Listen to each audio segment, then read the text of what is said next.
नमस्कार दोस्तों, स्वागत है आपको और एक डरावनी कहानी में। दोस्तों, आज जो कहानी मैं आपको सुनाने जा रहा हूँ, वो कहानी हमारी एक सब्सक्राइबर ने भेजा है, जो हमें बताते हैं, प्रमोद भाई, मैं जो तुम्हें बताने जा रहा हूँ, वो कोई साधारण डरावनी कहानी नहीं है। ये मेरे गांव में घटी एक ऐसी घटना है जिसने हमारी जिंदगी पूरी तरह बदल दी। और आज भी जब रात को आंख बंद करता हूँ तो वो मरण क्रिया, वो तांत्रिक का चेहरा और वो चीखें मेरे कानों में गूंजती है। मेरा नाम राहुल है। मैं बिहार के एक छोटा सा गांव लोहरी घाटी से हूँ। हमारा गांव पहाड़ और जंगलों से घिरा हुआ है। यहाँ शाम होते होते ऐसा सन्नाटा छा जाता है कि दूर किसी के खांसने की आवाज भी डराने लगती है। साल 2018 की बात है। हमारे गांव में अचानक अजीब मौत होने लगी। पहले एक बूढ़ा हरिराम मरा। कहा गया कि दिल का दौरा पड़ा। फिर दूसरे हफ्ते एक औरत सावित्री की सुबह खेत में मरी हुई मिली। और तीसरे हफ्ते हमारी गांव की पंडित ब्रजनाथ का बेटा भी मर गया। 3 हफ्ते में 3 मौत, और हर मौत का एक समान पैटर्न था। चेहरे पर डर की जमी हुई परत, और आंखें खुली की खुली, और हाथों में जली हुई राख। गांव के लोग कहने लगे किसी ने मरण क्रिया शुरू कर दी है। और गांव के बुजुर्ग ने बोली कि पहाड़ के उस पार एक तांत्रिक रहता है, घनश्याम साधु। कहते हैं वो पहले मंदिर का पुजारी था, पर काली विद्या में इतना डूब गया कि अब शैतानी से बात करता है। एक रात हम 4 दोस्त, मैं, पिंटू, अमन और सोनू, टॉर्च लेकर गए थे जंगल की तरफ। हमने तय किया था कि पता लगाएंगे कि असल में क्या हो रहा है। जंगल के बीचों बीच एक पुराना कुआं था, और उसके पास राख का ढेरा। वहां हमें अजीब सी लकीरों देखी, जो मिट्टी पर खून से बनी थी। बीच में एक मानव खोपड़ी पड़ी थी, और उसके चारों ओर मिट्टी में कुछ लिखा था। हमने देखा कि राख में किसी का आधा जला फोटो पड़ा था, और वो फोटो हमारे स्कूल के मास्टर जी का था। उस रात हम लौट आए, लेकिन अगले दिन मास्टर जी स्कूल नहीं आए।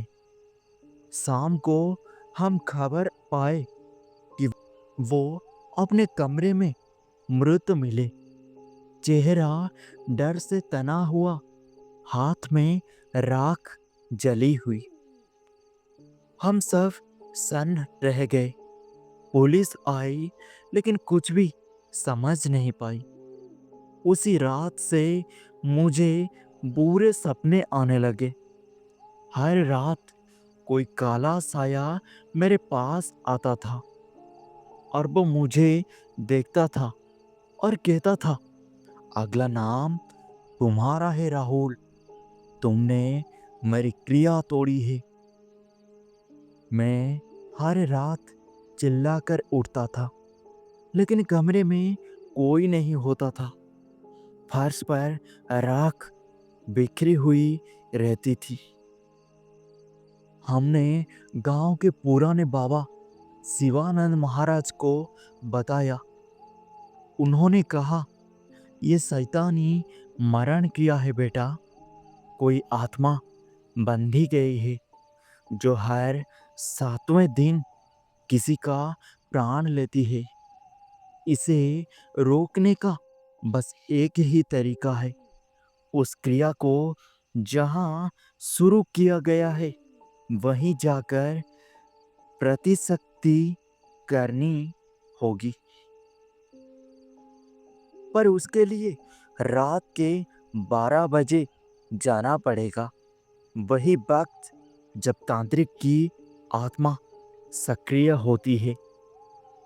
एक रात 12 बजे हम 5 लोग, मैं, पिंटू, बाबा और 2 गांव वाले उस कुएं के पास पहुंचे।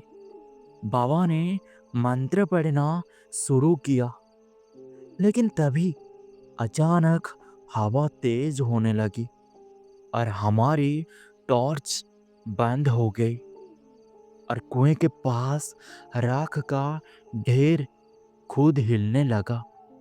वो राख इंसान की शक्ल लेने लगी। वो घनश्याम तांत्रिक का था, पर मरा हुआ। चेहरे पर कोई चमड़ी नहीं, बस काली राख चिपकी हुई थी। और वो बोला, मेरी क्रिया अधूरी है, अब किसी को तो मरना ही होगा।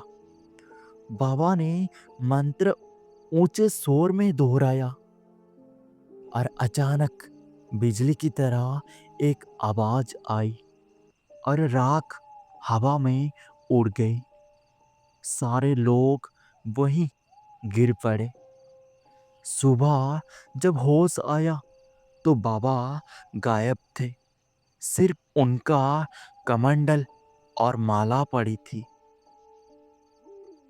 उस रात के बाद गांव में मौत बंद हो गई। गांव ने चैन की सांस ली। लेकिन कुछ दिनों बाद मेरे कमरों में राख फिर से देखने लगी और एक दिन दीवार पर मुझे लिखा हुआ मिला, मरण क्रिया अधूरी है, बाबा की आत्मा अभी मुक्ति नहीं हुई। उस रात जब मैंने दीवार पर दिखा, मरण क्रिया अधूरी है, तो लगा कोई मजाक कर गया होगा। मैंने दीवार साफ की और सो गया।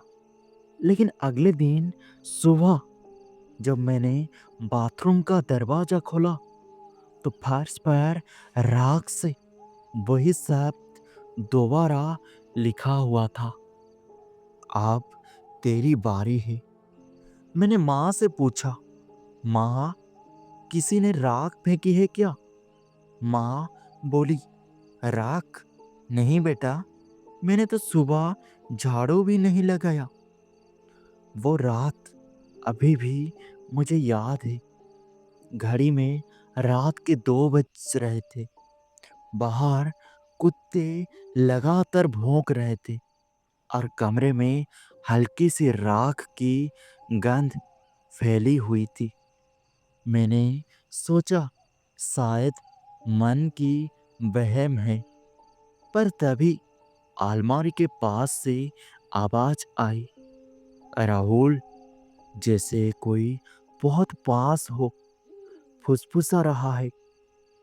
मैंने टॉर्च जलाई तो देखा दीवार पर किसी ने मेरा ही फोटो जला दिया था और नीचे लिखा था, 7वां जीवन।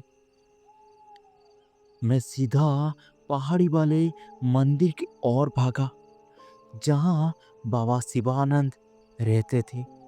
पर गांव के लोगों ने कहा, बाबा तो उस रात से लापता है बेटा, शायद वो भी उसी क्रिया में समा गए। मुझे याद आया, बाबा की माला, उनका कमंडल, सब वही कुएं के पास पड़ा था।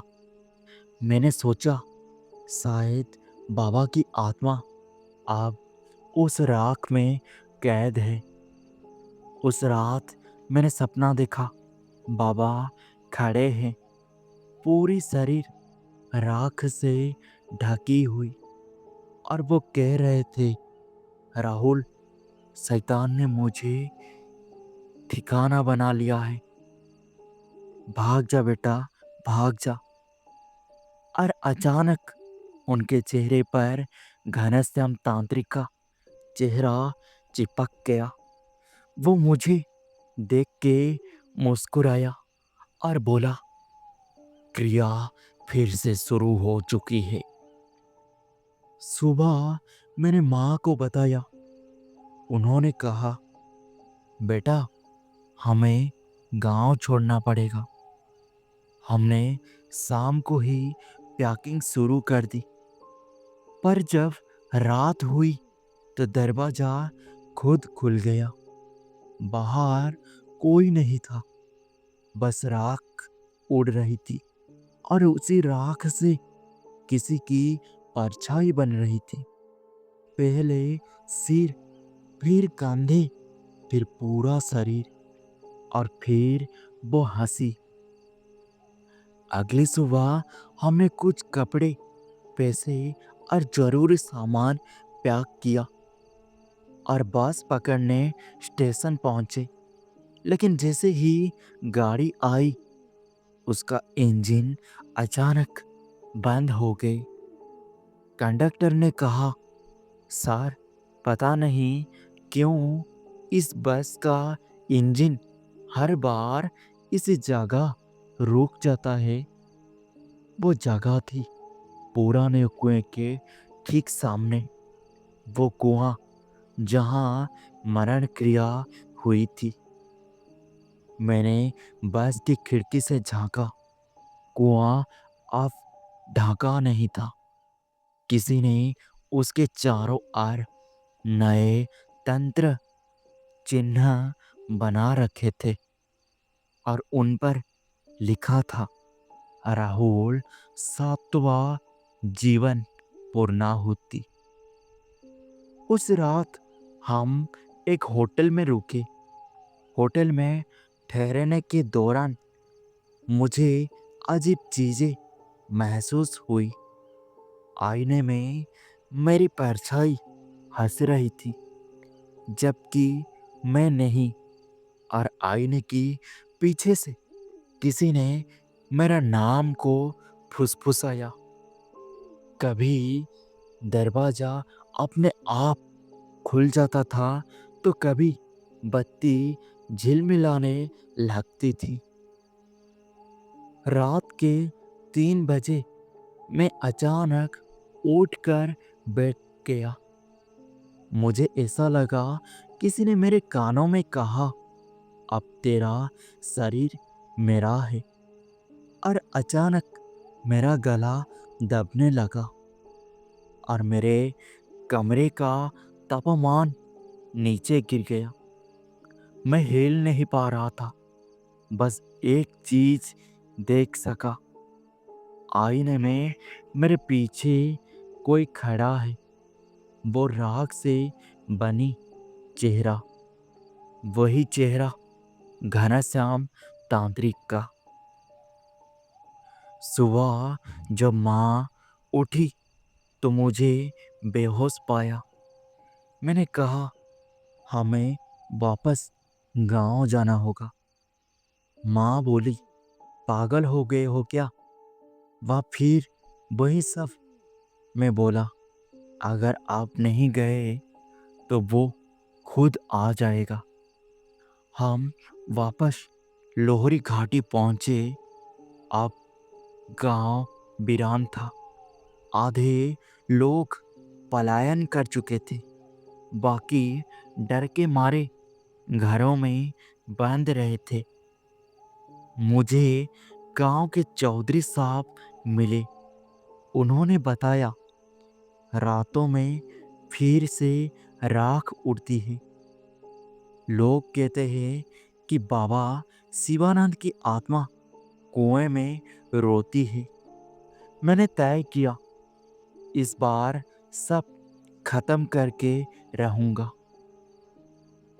मैंने कुएं के पास जाकर पूजा की तैयारी शुरू की।